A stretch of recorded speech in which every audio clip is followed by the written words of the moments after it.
Hi, I'm Lou with another episode of My Car Story. We're out here in Phoenix, Arizona at the Arizona Biltmore, and it's the Arizona Concours, and I'm here with CJ. CJ, what's your last name? CJ Wilson. CJ Wilson, and CJ's got a car. Well, for all of you YouTubers, you're going to appreciate this one. I'm going to grab that camera as I usually do.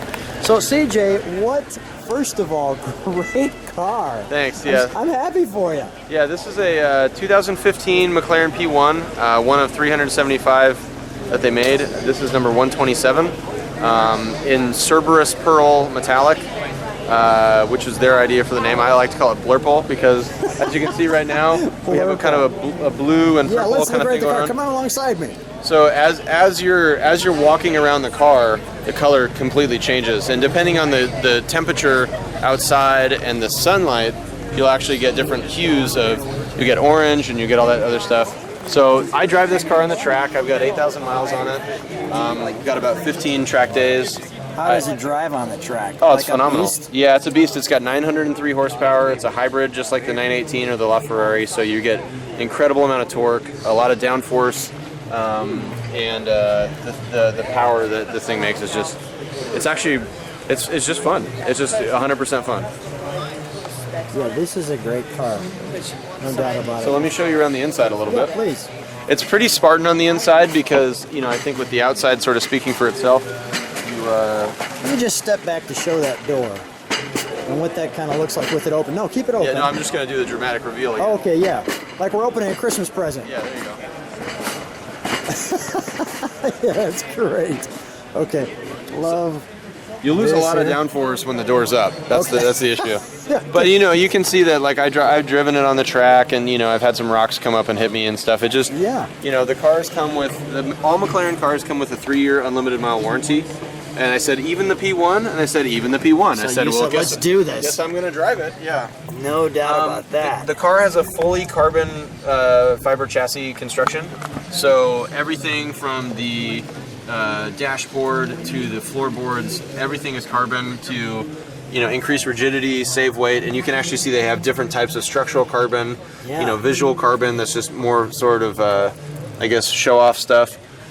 Even the roll bar, they have a carbon fiber roll bar here, and I like to refer to the type of architecture as like alien technology because it's very blended and very liquid and kind of suctioned around the framework. Yeah. So everything has a purpose. Like this is actually a duct here that sends air, but it's in the door. So when the door's up, you can't see it. It's actually the door creates its own air channel to send cool air and pick up down into the engine bay and the rear brakes. Yeah. Let me just take a deeper look onto the interior for just a moment. And when we start this, we'll have to look over your shoulder because that's going to be a video game, I'm sure. So here in the inside, you can see that all your information is going to be in your center stack, and then it's going to be in your display there. So there's 2 dials here. One is powertrain and one is handling. So when you have the car in normal mode and normal mode, it feels like a Bentley. It rolls really smooth. It's got a fully hydraulic suspension. Yeah. So it soaks up all the bumps really well. It does an incredible job of soaking up kind of that noisy, gravelly road feel. And you just kind of float. The car stands up nice and tall, and then when you turn it in track and track, then you're in full race car mode, like a Carrera GT, where you feel like you're in a no compromises, vehicle that's really gonna make you focus on every detail. Otherwise, you're gonna be in trouble. Yes. I've got the racing harnesses in here. McLaren offers a racing harness and then actually like a little. Hey CJ, I like when you say, and then we're going to be in trouble. Yeah, exactly. I think this car would cause a lot of trouble in and of itself. Yeah. And the all-important G1 back there. Now this doesn't open. No, well, the service guys open it, but yeah. I mean, this is normal for this car. And take a look at the wing. I'm going to walk around the back. Yeah, the wing can be used for swaddling babies, cutting up watermelons, some things like that. It's a really nice big surface. The wing is active, so as you brake and as you hit the DRS button on the steering wheel on the racetrack. DRS is a drag reduction system. So when you have a wing this big, it's going to hit the air and provide, kind of downward force for the rear suspension. The problem is that when you're pushing the car down, you're not allowing it to go forward. So what you do is you hit the button and then the wing kind of comes back all the way, and that allows you to get about 10 miles an hour faster on the straightaway at a racetrack. Don't try this at home. So it's got a double diffuser, and the diffuser actually, it picks up in the center of the car because it's a mid-engine car, and then it has a flick right here that actually, you know, is a very organic kind of shape. And I've driven in the rain before on the track, and you see the wet kind of moisture coming up here, here, and here. You get like a quadruple rooster tail. It's really fantastic. That is fantastic. One big, huge single exhaust port here that shoots flames at night, especially. Yeah, you can see like a flame will come out to about right here. So do not stand right behind this car, is what you're telling me. Unless you are a chicken and you're trying to get roasted. Good tip for me. Yeah. All right, because I will come to the back of the car to hear it. I will just no longer be in right behind it. Got it. Yeah, and when you look down the side of the car, you can see how there's like kind of some curves and things that shape the air around the car. Oh, yeah. So right here on top of the door, you can see it really well from there.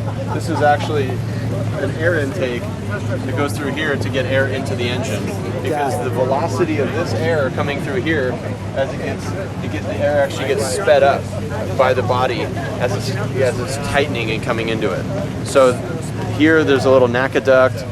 Inside the window there's, or where the window would be in a normal car, this is some kind of airflow stuff that'll help ventilate the engine. 903 horsepower, it gets really hot in there. So they've got to figure out a way to evacuate as much air as possible to make sure that the car can stay cool, it doesn't overheat. So let me slow you down for a second. Because I love the car. What made you get a McLaren out of all the cars in the world? The brand of McLaren is built on racing heritage and technology. So I thought that before I'd ever seen the car, this particular car, I had seen pictures of other McLarens, and I was familiar with the McLaren Formula One program, the Can-Am program back in the 60s. So I've just been a fan of the brand. I feel like they stand for something, and it's a very unique thing. And as soon as they announced that they were going to do something like this, I have to get one. And then once I saw what the car was shaped like and how it looked, then I realized that I had to get a crazy color, because the car looks like an alien spaceship. And if you get a regular color, you're missing an opportunity to do something, unique. So we wrap this one. Let me just show the mirror as well. I mean, talk about sculpted. Yeah. Let's. Everything has that sort of wet, clay sculpture to it. Now the car isn't without. It's not without imperfections. Yeah. There's, you can see that there's some little scuffs on here and some little, rock chips and stuff like that, because I drive it. But at the end of the day, if someone comes up to me and complains about the condition of the car, I can say, well, go find another one. Yeah, no. It's my car, and I'm okay with that. Yeah. I drive it on the track, so if it's got a little tire mark. I love the fact that it's your car. I'm so happy for you. Yeah. No, it's been great. I mean, I've had the car for about 2 years. I've got about another year left on the warranty, and I plan on exercising it tremendously in that last 10 or 12 months. Let me let you jump in. I want to look over your shoulder when you start it. All right. And then, thankfully to what you just said, I'm going to get the hell out of the way before you give it a little rev, and I'm back there. Well, it doesn't shoot flames unless it's really pushing on the track. All right. You got your camera there. There you go. The camera over there. You don't need a gym membership. Tell you what, I'm gonna. You just go out to the garage and get in and out of it 3-4 times. Yeah, Pilates class is super overrated. So you just. I don't know where the key is, but let me ask these guys if they have the key. You want to cut? Do you have No charge, right? You have the key? You have the key? Couldn't even get it in our driveway. Well, this lifts up. This is just for race mode for. While they're getting the key, go ahead. So, over on the left here, you get all your mileage indications and how much gas you have and all that stuff. And then on the right, you'll have a fuel gauge, a battery gauge, transmission gauge. Everything will tell you kind of what's going on. And then the car actually, because it's not a traditional speedometer, has different modes that you can go into, where you'll have your kind of economy mode, where it sort of encourages you, because it's a hybrid, to get your gas mileage. Matt, do you have the key for this? What's that? Do you have the key?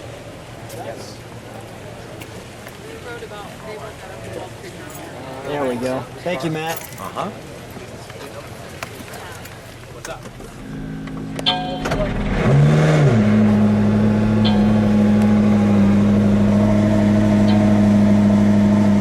So in race mode, you have a very kind of, it'll tell you like, you know, your oil temperature is too cold, so don't go do anything crazy, and your transmission's too cold, so you have to wait till those turn green.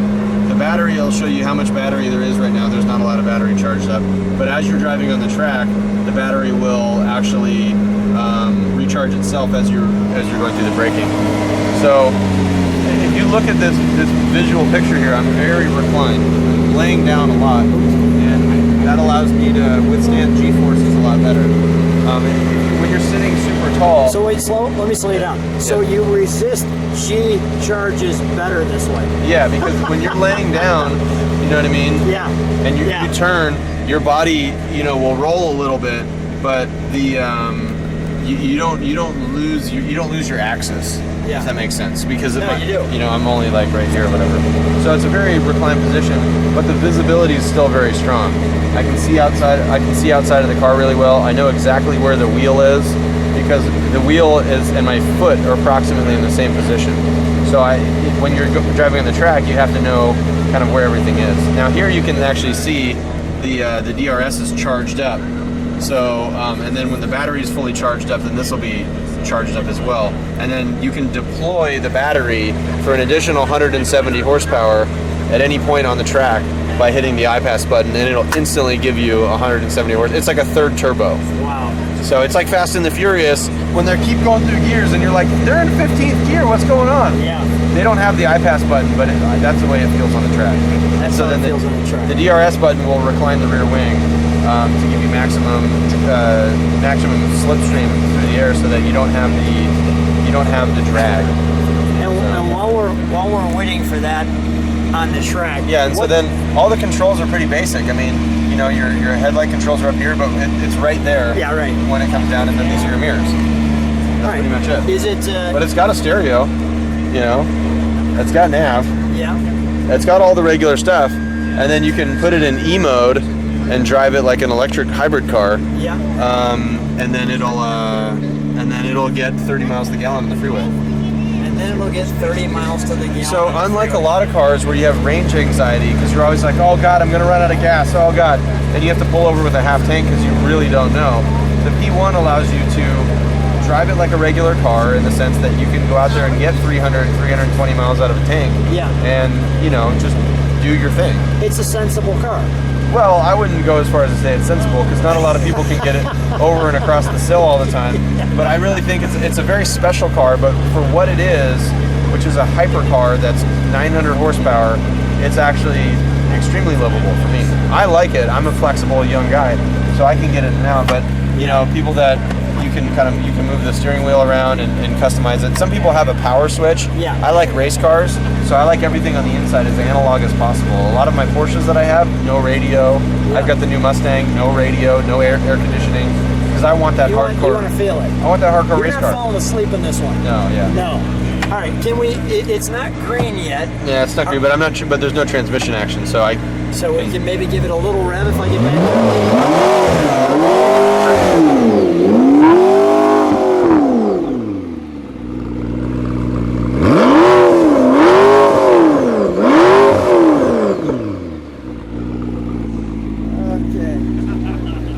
CJ, we could probably shut her down now. Yeah, before the cops come, we got to get out of here. Exactly. We'll have you shut the door. Actually, keep the door open. Put your hand up there. They're pretty stylish like so that. the problem with the car is it's almost too smart sometimes. It knows we're sitting still, so it won't even let me rev all the way to Redline because it knows that they're like, come on, dude, you're just being that guy in the parking lot that's like revving his engine. But the car is great. I love it. I mean, I've had it for a long time, and I plan on keeping it forever. I like it so much that I bought a McLaren dealership because I'm such a fan of the brand. And as I've learned the business side of it, I've got other car dealerships, but McLaren is such a jewel in my portfolio because it's very direct. They're still a niche company. They make only 2,000 or 3,000 cars a year. I mean, and because of that, you can make a phone call and get to the guy that's building your car. You know, like I can call the factory and say like, hey, you know what? I know we're supposed to do this, but can we just change this? You know, and they'll do it.